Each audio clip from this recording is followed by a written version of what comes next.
साधु सत्साहेब सत्साहेब सत्साहेब सत्साहेब। जय सतगुरु साईं अरुण जी महाराज को प्रणाम। जय सतगुरु कबीर साहिब को प्रणाम। जय सतगुरु नानक साहब को प्रणाम। जय सतगुरु रविदास जी महाराज को प्रणाम।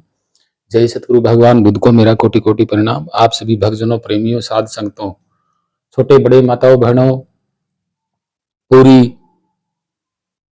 जनजीवन जाति और सभी मानव जाति को मेरा कोटि कोटि प्रणाम। सत्साहेब सत्साहेब और प्रकृति को मेरा प्रणाम। सत्साहेब सत्साहेब।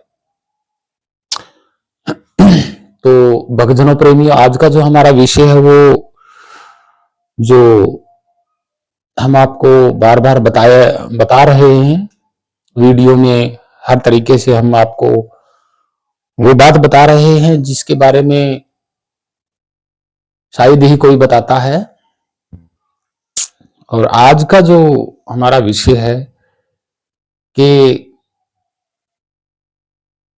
बाहर की अवधारणा में और अंदर की अवधारणा में बहुत अंतर है। अंदर की अवधारणा होता है खुद की अवधारणा, बाहर की अवधारणा होती है जो विचारों और मन के द्वारा रखी जाती है।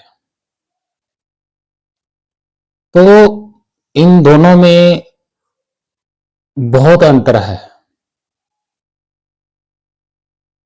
बहुत अंतर है। इतना अंतर है कि अविनाशी और प्रकृति, यानी कि अविनाशी और प्रकृति, इन दोनों में ही, और जो अविनाशी है वो अवधारणा रहित है और जो प्रकृति है वो अवधारणा से संबंधित है। तो आप खुद देख सकते हैं कि अविनाशी तो अवधारणा रहित है ही है, प्रकृति जो है अवधारणा रहित नहीं है। तो बाहर के विचारों से अवधारणा और अंदर जो अवधारणा, अंदर अवधारणा हो ही नहीं सकती। अंदर के विचारों से बिल्कुल नहीं हो सकती। अंदर भी अवधारणा किसकी करोगे? विचारों से, आपकी। तो आप अपने को ही नहीं जानते। बाहर आप प्रकृति को देख रहे हैं तो आप जो है ना, मनगढ़ंत कहानियों से आप बीच में ही जूझे हुए।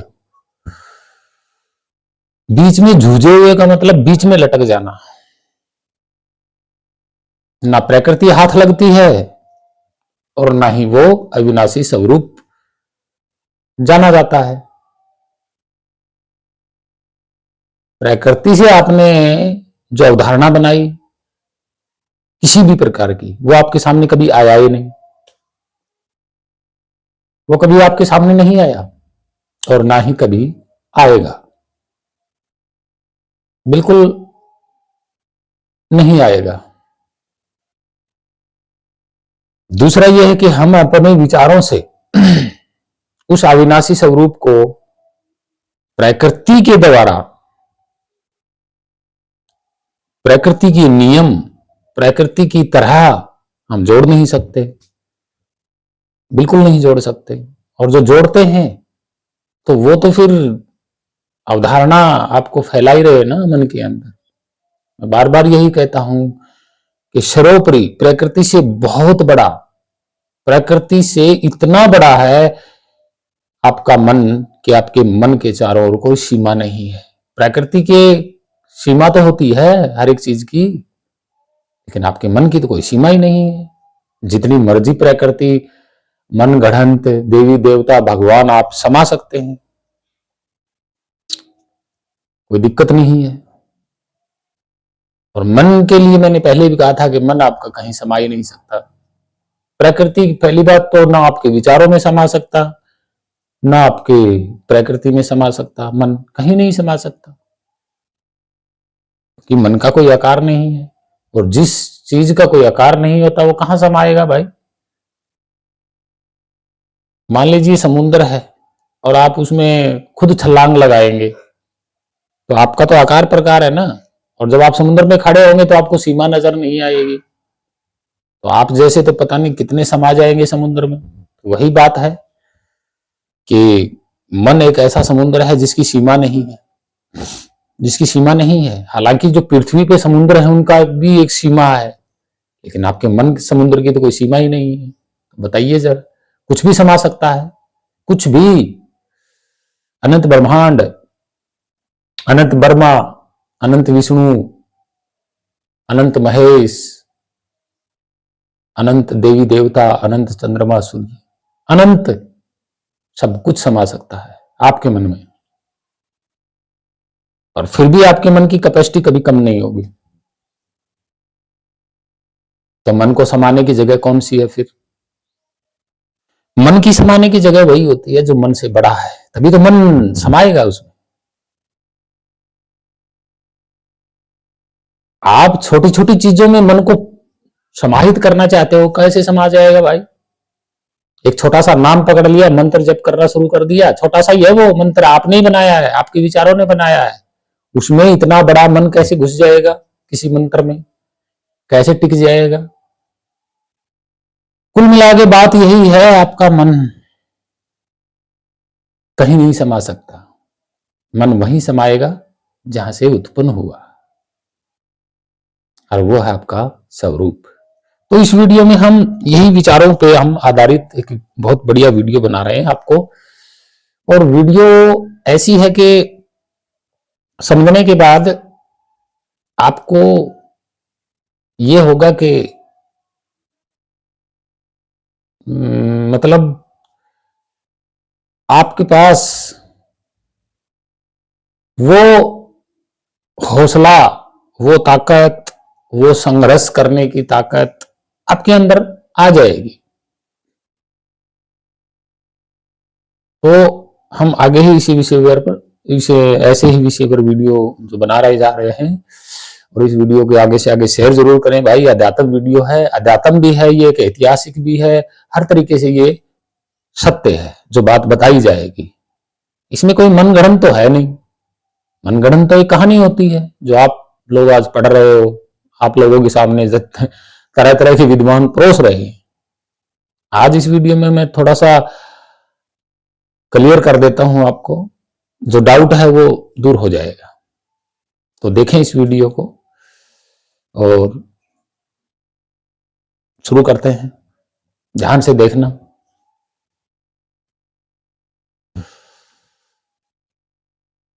तो बहुजनों, सबसे पहले तो हम देखेंगे भाई कि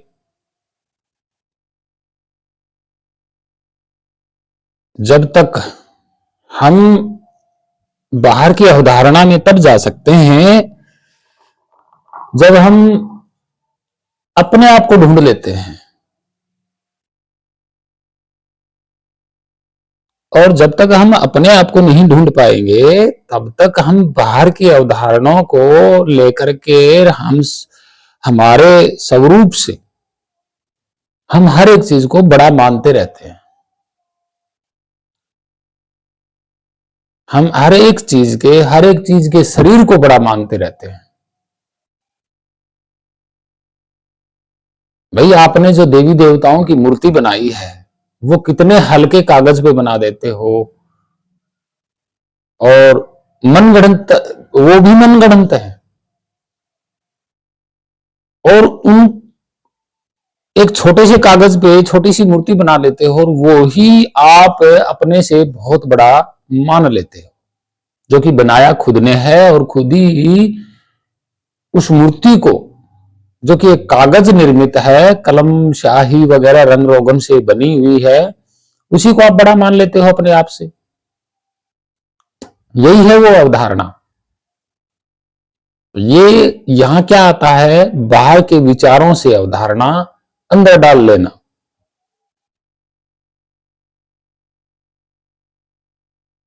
तो सबसे पहले हमें करना चाहिए कि भाई हमें अपने आप को इस शरीर में अपनी खोज करके फिर बाहर मैचिंग करना चाहिए कि भाई ये मेरा स्वरूप है और ये प्रकृति है, या आपने बनाया ये भगवान है। तो आपको मैचिंग करना है कि मैं मिटने वाला हूं या ये भगवान मिटने वाला है। आपको मैचिंग करना है, या मैं बनाया गया हूं या भगवान बनाया गया है। ये दो चीजें मैचिंग करनी होती हैं, तभी तो सच्चाई सामने आएगी। अब आपने अपने स्वरूप को देखा नहीं कभी, ना जाना ना पहचाना, तो आपने बाहर की अवधारणा ले ली, डर गए आप और भय डाल दिया आपको पाखंडियों ने कथा कहानियों में कि अविनाशी ये है, ये स्वयंभू है, ये वो है, ये परब्रह्म है, ये ब्रह्म है, ये परमात्मा है, ये परमेश्वर है, ये प्रभु है। क्या आपने अपने स्वरूप से बाहर के जो प्रभु परमेश्वर हैं, भगवान हैं, जो भी हैं, आत्मा परमात्मा, उनसे मैचिंग की है? भाई मैचिंग करके ही तो बड़ा बताया जाएगा। मैचिंग आपने की नहीं तो कैसे बड़ा मान लिया आपने? ये आपकी मूर्खता है, ये आपकी मूर्खता है। छोटे से एग्जाम्पल पे समझा देता हूं मैं। जब मैंने ये बोल दिया कि भाई आपके मन में हर एक चीज समा सकती है और आपका मन नहीं समा सकता, तो इसका अर्थ क्या होता है? छोटी चीज में बड़ी चीज कभी नहीं समा सकती। यह हकीकत है, यह सच है, इसमें कोई झूठ नहीं है। आप देख लीजिएगा भाई, मारुति कार में आप बस को कैसे घुसा दोगे, कैसे फिट कर दोगे उसमें, बताइए? बस के अंदर मारुति कार फिट हो सकती है, तो आप इसी तरीके मैचिंग तो कीजिएगा। आपने मैचिंग नहीं की, इसलिए आप अपने आपके अपने आप और प्रकृति, इन दोनों के बीच में आपका मन और आपके विचार दोनों ही लटके हुए हैं। ना विचार आपके आप तक पहुंच पाते, न ही विचार आप प्रकृति को वो कर सकते। मतलब कि आप अपने अनुसार उसको छोटा बड़ा नहीं कर सकते। अब देखिए, सूर्य है सामने, आपके विचार सूर्य को छोटा बड़ा नहीं कर सकते। जो आकार उसका जितना पावरफुल है वो वही रहेगा। तो आपके बस में है क्या? फिर आपके विचारों के बस में क्या है? आपके विचारों से सूर्य छोटा बड़ा नहीं हो सकता, पृथ्वी सूर्य छोटी बड़ी नहीं हो सकती, तो आप कैसे इन चीजों को कैसे वो मन में जो है ठूस ठूस के भर लिया?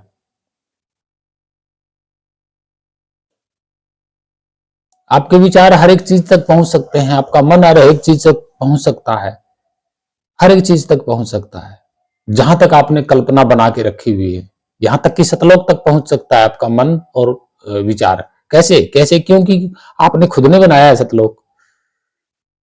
सतलोक की अवधारणा आपने खुद ने बनाई है, काल की अवधारणा आपने खुद ने बनाई है, हर एक चीज की अवधारणा आपने खुद ने बनाई है। और जो अवधारणा रहित है वो आपका स्वरूप है, जिस पे अवधारणा बनाई ही नहीं जा सकती। भाई वो तो खुद स्वयं है, उस पर क्या अवधारणा बनानी?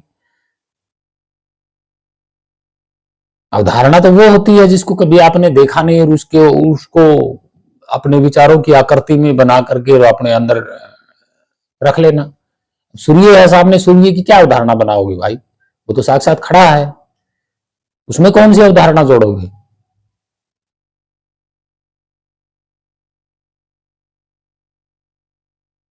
तो आपका जो मन है वो तत्व पदार्थ से नहीं बना,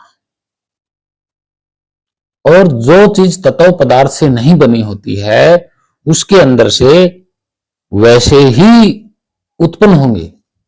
कैसे? विचार। विचार भी तत्व पदार्थों से नहीं बनते। विचार तत्व पदार्थों को देख करके विचार बनते हैं, आकार प्रकार देख करके विचार बनते हैं। हालांकि वो विचार खुद तत्व पदार्थ नहीं होते, क्योंकि वो मन से उत्पन्न होते हैं। और विचारों का भी किसी को, अपने विचारों का भी किसी को आकार प्रकार रंग रूप छोटे बड़े, जब अपने विचारों का भेद नहीं है क्या रंग रूप है, अपने मन का भेद नहीं है क्या रंग रूप है, तो अपने स्वरूप का भेद भी नहीं है क्या रंग रूप है। तो बताइए भाई, बाहर आपने मान कैसे लिया कि स्थूल चीजों को आपने अपने से बड़ा मान लिया, और ये आए कहां से? जिन चीजों को आप बना रहे हो वो आए कहां से? मान लीजिए इस अगर पत्थर नहीं होता इस धरती पे तो मूर्ति कहां से होती? रंग रोगन ये सब कहां से होते? जब पृथ्वी नहीं थी, पृथ्वी ना हो तो मूर्ति कहां से आएगी? तो अहम आधार कौन है आपके भगवान की मूर्ति का? पृथ्वी, मिट्टी, जल, यही तो आधार है आपके भगवान की मूर्ति का। और जो स्वयं से स्वरूप है, जो आदि अनादि काल से खड़ा है, वो किसी तत्व पदार्थ से ही नहीं बना, उसका कोई आधार ही नहीं है, निराधार है। उसको आपने मामूली मामूली सा मान लिया, जो कभी किसी का जन्म ही नहीं हुआ। यहां तो आपके सारे भगवानों का जन्म हुआ है और आपके स्वरूप का कभी जन्म नहीं हुआ, तो बड़ा कौन हुआ?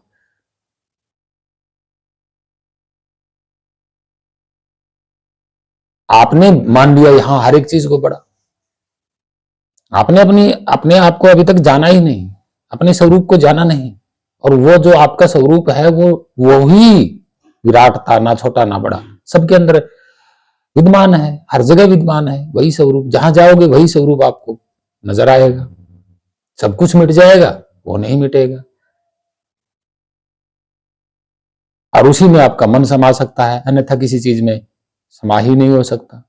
ना आपके विचार प्रकृति में समा सकते, ना आपका मन प्रकृति में समा सकता, तो जगह ही नहीं है।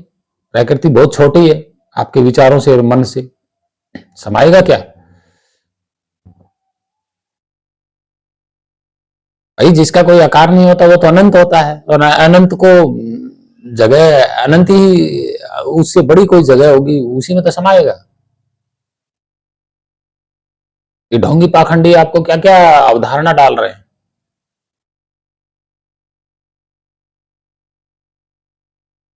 आप खुद सोच सकते हैं, विचार सकते हैं इस बात को। भाई ये कोई झूठ थोड़ी है।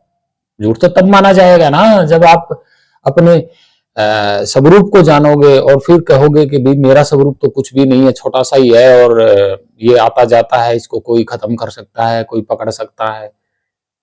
तभी तो आप अवधारणा डालोगे। जब आपने यही नहीं जाना, आपने कहीं और आत्मा बना लिया, परमात्मा बना लिया, भगवान बना लिया। वो तो आपके बनाए हुए हैं, वो तो आपके बनाए हुए हैं। आदि अनादि काल से कहां बने हुए हैं अलग से? कभी जांच की है, कभी परखा है? जो चीज आदि अनादि काल से आप भगवान मान रहे हो वो भगवान आज बना हुआ है तो कहां है? इस खाली स्थान में अगर कहीं बैठा है तो भाई खाली स्थान ही बड़ा हो गया ना, उसका तो आधार खाली स्थान हो गया। और ये पाखंडी ढोंगी आपको बेतुकी बातों को सुना सुना करके आपका दिमाग खराब कर दिया। आप ढूंढ फिर रहे हो कि कौन भगवान है, क्या उसका असली नाम है, कहाँ रहता है, जगह जगह गुरुओं के पास जा रहे हो। वो आपको मंत्र पकड़ा देते हैं कि इसमें इसमें ही परमात्मा मिलेगा। कौन सा परमात्मा मिलेगा भाई? सकल सूरत कुछ तो बताओ, और कहां बैठा होगा? जहां बैठा है उसने भी तो आधार लेके बैठा हुआ है। किसका? इस खाली स्पेस का आधार लेके बैठा हुआ है। खाली स्पेस जगह ही तो है, कि खाली स्थान ही तो जगह है। इसको किसी ने बनाया नहीं। कोई कहे कि भगवान ने ये खाली स्थान बनाया, तो पहले भगवान कहां बैठा था बिना जगह के?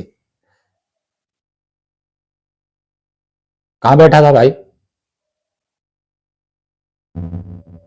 पहले कहां था वो बिना खाली स्थान के? कोई चीज हो सकती है बिना खाली स्थान के? नहीं हो सकती। अगर होता है तो वो खाली स्थान स्वयं में होता है, वो किसी का बनाया हुआ नहीं होता, और वो अडोल होता है, स्थिर होता है, वो ना आता है, ना जाता है, ना ढुलता है। मैं बार बार यही बता चुका हूं आपको कि आपका मन इसी खाली स्थान में ही समाएगा, क्योंकि खाली स्थान बड़ा आपके मन से, आपके विचारों से। बाकी कोई चीज ऐसी नहीं है जो आपको मन को समाहित कर ले या विचारों को समाहित कर ले। यहां यहां किसी धर्म की बात नहीं हो रही। धर्म तो सब बनाए गए हैं, कोई धर्म बड़ा नहीं है यहां पर, सब बनाए गए हैं। ये तो एक खेल है मानवता को बांधने के लिए। आप खुद ही उलझे हुए हो, किसी ने नहीं उलझाया हुआ, क्योंकि आपने अपने से ही तर्क वितर्क नहीं किया। आप अपने से तर्क वितर्क कीजिए। तर्क वितर्क कैसे करोगे? इस तरीके से करोगे कि भाई मैंने तो बाहर भगवान को मान लिया, फिर मैं कौन हूं, कहां से आया, मेरे को किसने बनाया। ये होते हैं अपने आप से तर्क वितर्क करना। अभी तो सच्चाई सामने आएगी। दूसरे दुनियादारों लोगों से तर्क वितर्क करना ज्यादा फायदेमंद नहीं है।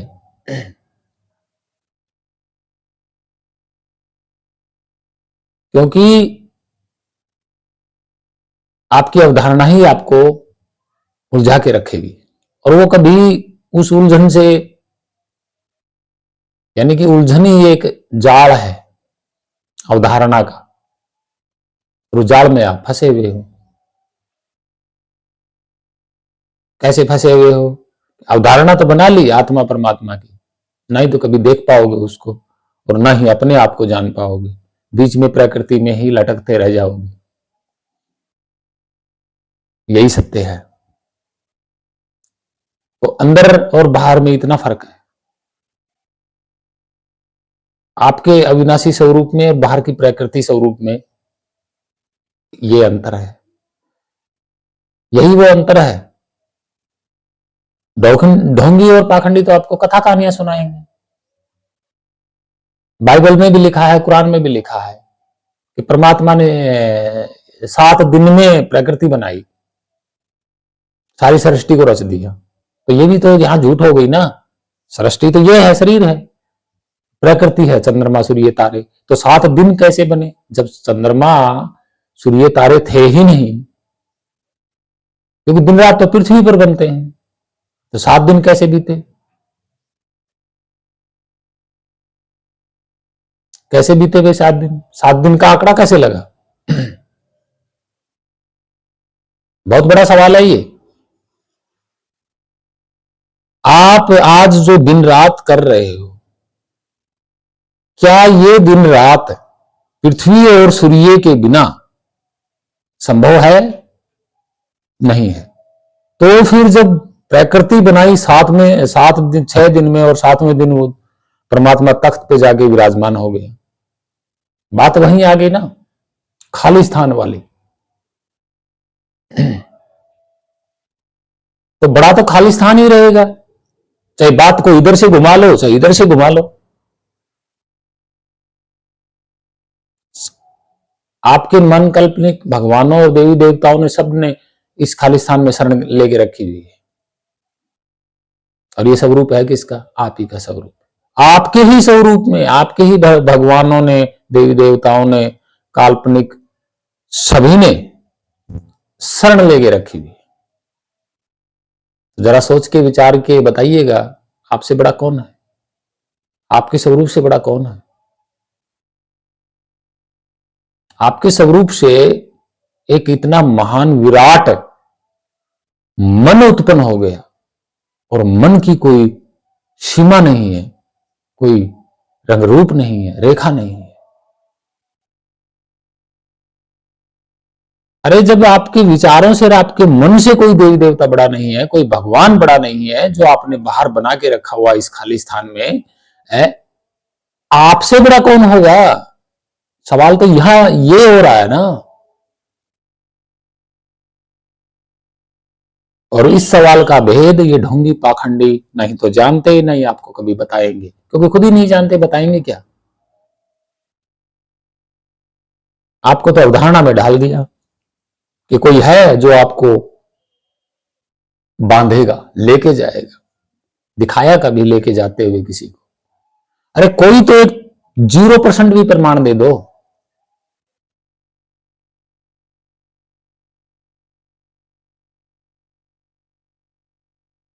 आप अविनाशी हो, आपके अलावा दूसरा कोई बड़ा या दूसरा कोई बराबर में अविनाशी नहीं है।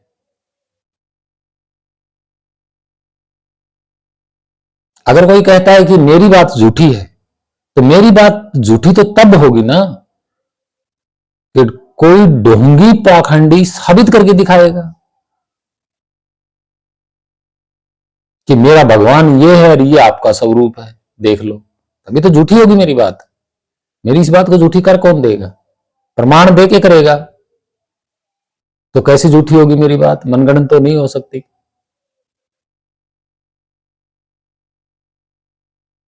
मनगढ़ंत कैसे हो जाएगी? पहले साबित तो करे कोई। और इनकी मैं जगह जगह साबित कर रहा हूं मनगढ़ंत है सारी कहानियां, कथा कहानियां सब मिथ्या है, पौराणिक मिथ्या कहानियां हैं ये, हर जगह साबित हो रही है। हर जगह साबित इसलिए हो रही है कि भाई मैं तो तर्क कर रहा हूं ना, कि दिखाइए पहले वो स्त्री है या पुरुष है।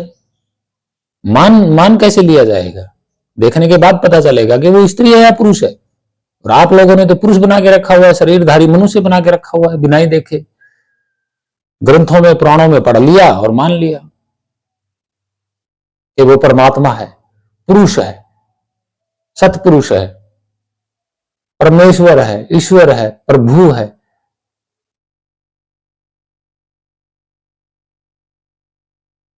तो भाई वो मनुष्य है या स्त्री है, ये तो बताइए। नाम तो दे दिया, तो पुरुष है तो दिखाइए फिर आज है या नहीं है। अगर वो देखा नहीं जा सकता तो आपको कैसे पता चला कि वो पुरुष है या स्त्री है? जब देखा ही नहीं जा सकता तो आपने कैसे उसका मेल फीमेल में डाल दिया? आप अपने मन के बारे में, ये जो ढोंगी है ना पाखंडी, ये आपके खुद के मन के बारे में तो जानते नहीं है कि वो स्त्री है या पुरुष है। नाम दे दिया मन। ना आपके विचारों को ये वो कर सकते कि मेरे विचार जो है वो स्त्री में आते हैं या पुरुष में आते हैं। ना अपने स्वरूप को ये जानते कि मैं स्त्री हूं या पुरुष हूं। मेरा जो ओरिजिनल स्वरूप है वो स्त्री में है या पुरुष में है, काला है या गोरा है, कैसा है, क्या उस पर कोई जाति लगी है, धर्म, किस धर्म का है वो, किस जाति का है वो, अभी बताया इन्होंने? ये खुद ही नहीं जानते, आपको क्या बताएंगे? ये तो बस मनुष्य शरीर के साथ राजनीति और खेल कर रहे हैं। इसी शरीर पे जाति लगा दी, इसी पे धर्म लगा दिया, इसी को बंधन में बांध दिया। ये क्या है? इसी शरीर, यही शरीर पांच तत्वों का, तो पांच तत्वों को इन्होंने ईश्वर मान लिया, और यही शरीर पांच तत्वों का, इसको इसी ऐसे ही शरीर को इन्होंने नीचा गिरा दिया, भेदभाव में बांट दिया, कहीं शूद्र बता दिया, कहीं वैश्य बता दिया, कहीं क्षत्रिय बता दिया, कहीं ब्राह्मण बता दिया, कहीं मुसलमान बता दिया, कहीं हिंदू बता दिया, कहीं ईसाई बता दिया, कहीं सिख बता दिया। अरे भाई ये कौन सा तमाशा है? इनको खुद को प्रकृति का ही नहीं पता कि ये पुरुष है कि स्त्री है। कैसे साबित करेंगे? ये प्रकृति को साबित नहीं कर सकते जो सबकी आंखों के सामने है कि पुरुष है या स्त्री है। नाम दे दिया, नाम देने से शरीर बदल जाएगा? नहीं बदलेगा। भाई इस शरीर पे जाति थोप देने से शरीर बदल जाएगा? क्या गुर्दे, किडनी, दिल, फेफड़े बदल जाएंगे?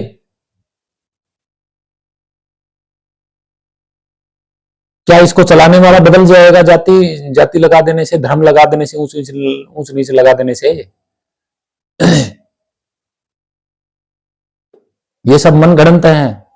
भक्तजनों, प्रेमियों, बार बार मैं यही कहता हूं, जितने प्राणी हैं शरीरधारी जो चल रहे हैं, उसमें आप ही का स्वरूप विद्यमान है, खुद का, आपका खुद का निज रियल अविनाशी स्वरूप विद्यमान है।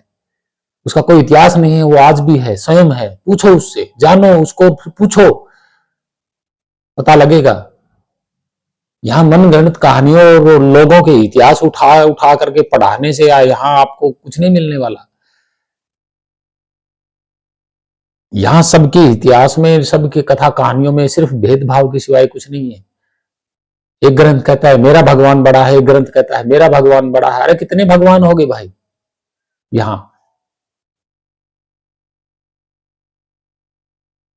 तो भक्तजनों, प्रेमियों, ऐसा ना करें, किसी को बांटो मत, पहले जानो फिर बांटने की कोशिश करना।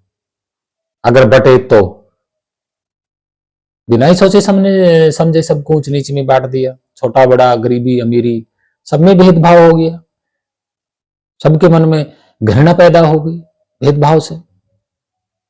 ये कौन सा धर्म है भाई? ये कौन सा सनातन धर्म है? नहीं, सनातन वो होता है, वो जो है वो आप ही का स्वरूप है, शाश्वत। उससे बड़ा कोई सनातन नहीं है। और वो ना हिंदू में, वो तो सब में ही है वैसे देखा जाए तो। वो कोई अकेला हिंदू या मुसलमान ऐसे में बंधा हुआ है ही नहीं। एक मुसलमान है, उसी में भी वो सनातन शाश्वत है, वही स्वरूप। एक कोई हिंदू है, उसमें भी वही सनातन शाश्वत स्वरूप है। कोई सिख है, उसमें भी वही सनातन शाश्वत अविनाशी स्वरूप है। ईसाई में भी वही शाश्वत सनातन स्वरूप है। कोई कहता है कि अलग अलग हैं, तो प्रूफ करके दिखाएं, अलग अलग से दिखाएं, उनका आकार प्रकार दिखाएं, तब माना जाएगा, तब माना जाएगा, नहीं तो नहीं। पहले तो ये दिखाएं कि मुसलमान के शरीर को जो चला रहा है उसका रंग रूप क्या है। फिर बताएं कि ईसाई के शरीर को कौन चला रहा है, उसका रंग रूप दिखाएं। फिर बताएं कि सिख के शरीर को कौन चला रहा है, उसका रंग रूप बताएं। और फिर बताएं कि हिंदू के शरीर को कौन चला रहा है, उसका रंग रूप दिखाएं। चारों का रंग रूप दिखाएं और फिर साबित करें कि उन चारों में से सनातन कौन है, शाश्वत कौन है, अविनाशी कौन है। यह होता है सत्य ज्ञान की एक कड़ी, जहां से शुरुआत होती है। यही वह विचार है जो आपको मनगढ़ंत कहानियों, कथाओं से, भेदभाव, ऊंच नीच सबसे दूर करता है। यह आपने कभी सोचा नहीं, ग्रंथ में पढ़ लिया, 4 वर्ण व्यवस्था है, आप तो उलझ गए ना। आपने तो मान लिया कि शूद्र सबसे नीची जाति होती है, तो क्या होगा? घृणा पैदा होगी। और ये आप अपने आप से धोखा कर रहे हो। आप अपने स्वरूप, निज नाम आदि नाम से धोखा कर रहे हो, अपने आप से धोखा कर रहे हो। और इन पाखंडी ढोंगियों ने आपको क्या सिखाया? अपने आप से धोखा करना सिखाया, अपने आप से धोखा करना सिखाया। अगर ये कह रहे हैं कि हम मनुष्य को अपने आप से धोखा करना नहीं सिखाते, तो आपका स्वरूप ये दिखाएं और फिर परमात्मा का स्वरूप दिखाएं, तब मैचिंग होगी, छोटा बड़ा होगा, देखा जाएगा छोटा कौन है बड़ा कौन है, तब माना जाएगा, नहीं तो नहीं माना जाएगा। और भक्तजनों, प्रेमियों, आज तक आप लोगों ने हमारी वीडियो देखी है, अगर देख रहे हो, अगर आप बिल्कुल तर्क वितर्क करने की हिम्मत रखते हो, तो इन ढोंगी पाखंडियों से तर्क वितर्क कीजिएगा। और जो हमने कहा है इस वीडियो में, उसके बारे में उनके सामने तथ्य रखिएगा, आपको क्या जवाब मिलता है। आपको जवाब नहीं मिलेगा, आपको वहां ग्रंथ खोल के दिखाया जाएगा और फिर कहेंगे ये लिखा हुआ, तुम जीव हो, आत्मा कोई और है, परमात्मा कोई और है। ग्रंथों में करेंगे ये नहीं, ग्रंथों में लिखा माना नहीं जाएगा। ग्रंथों में यानी कि ग्रंथ कोई इतिहास नहीं होता है और ना ही अध्यात्म होता है। ग्रंथ अध्यात्म भी नहीं है। जो साबित नहीं कर सकता वो कौन सा ग्रंथ है भाई? जो साबित नहीं कर सकता वो कौन सा इतिहास है? बताइए जरा, कैसे मानोगे ग्रंथ को जो साबित ही नहीं कर सकता? आइए, आपकी ग्रंथों में अवधारणा तो डाल दी गई, ये राम है, कृष्ण है, ब्रह्मा है, विष्णु है, महेश है, ये देवी देवताएं हैं, डाल दी, कोई बात नहीं, आपने मान लिया। साबित कहां हुआ? साबित कहां हुआ? ना ऐतिहासिक है ना साक्षात में है। जब ऐतिहासिक भी नहीं है साक्षात भी नहीं है तो क्या मानोगे आप उसको? क्या मानोगे भाई? ग्रंथ तो वो होता है, उसको बोलते हैं सत्य ग्रंथ, जो साक्षात में हाजिर करे, जो ग्रंथ में लिखा है उस चीज को साक्षात में हाजिर करे, वो होता है सच्चा ग्रंथ। और सच्चा इतिहास वो होता है जो इतिहास में लिखा है उसको साबित करे। तो आपके जो मनगढ़ंत ग्रंथ हैं उनमें तो ना साक्षात सच्चाई है और ना इतिहास की कोई सच्चाई है। तो हम तो उस ग्रंथ को नहीं मानते भाई, बिल्कुल नहीं मानते। कोई मानता है तो मानता रहे, हमें क्या क्या वो है। अब ऋग्वेद में लिखा हुआ है कि विराट पुरुष से 4 पुरुष पैदा हुए, तो आज साक्षात में पैदा करके दिखा दीजिए, मान लेंगे। मान लेंगे भाई, दिखा देगा तो कोई। बिना चंद्रमा सूर्य पृथ्वी के अगर कोई दिन रात बना सकता है तो भैया आज दिखाइए, मान लेंगे, मान लेंगे, कोई दिक्कत नहीं है। तो भक्तजनों प्रेमियों, ये था वो बाहर की अवधारणा विचार, स्वयं तक जाना, स्वयं की खोज करना, ये हमारा वीडियो का मेन मकसद था, आपको बता देना। और आगे हम बनाते रहेंगे। तो भक्तजनों प्रेमियों, समानता बहुत बड़ी चीज है। समानता ही आपका स्वरूप है, न कि भेदभाव में आपका स्वरूप नहीं। समानता में आपका स्वरूप है, सेवा, करुणा, दया, ये सब में विद्यमान है, अगर कोई यूज करे तो। और जब सभी यूज करेंगे तो समानता अपने आप आ जाएगी, कोई दिक्कत नहीं है, कोई किसी प्रकार का कोई डाउट नहीं, क्योंकि आपका स्वरूप तो निज स्वरूप है, वो हर जगह विद्यमान है। कौन माई का लाल उसको छोटा बड़ा करके दिखाएगा? किसी की हिम्मत है तो दिखा दीजिए भाई, मान लेंगे। जीव कौन है वो भी दिखा दीजिएगा, प्रमाणित, ग्रंथों की बात नहीं मानी जाएगी। आत्मा कौन है वो भी प्रमाणित करके दिखाइएगा, परमात्मा कौन है वो भी प्रमाणित करके दिखाइएगा। और उन तीनों में छोटा कौन है बड़ा कौन है वो हम अब अपने आप देख लेंगे।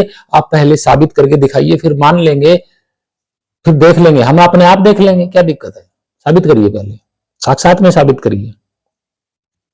और रही आपके स्वरूप की, तो आपका स्वरूप तो आपके साथ विद्यमान है, इसमें साक्षात करने की जरूरत क्या है भाई? उसको जानना है, पहचानना है कि आखिर है कौन वो जो इस शरीर को चला रहा है। वो तो आपके पास ही है ना, दूर थोड़ी ना बैठा हुआ है। लेकिन ग्रंथों के देवी देवता, भगवान, आत्मा, परमात्मा, सतलोक, नरक, स्वर्ग, ये तो दूर बैठे हुए।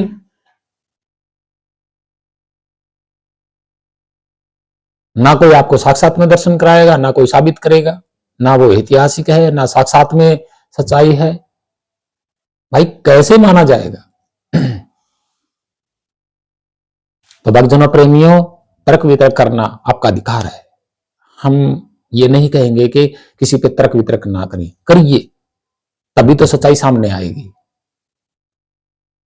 यही आपका संघर्ष है, सत्य मार्ग पे चलना और उस मार्ग को ढूंढना जो सबका मार्ग एक है, सबका पंथ एक है, सबका स्वरूप एक है, सबका कर्तव्य एक है और सबका निज धाम भी एक ही है, सबका निज नाम भी एक है।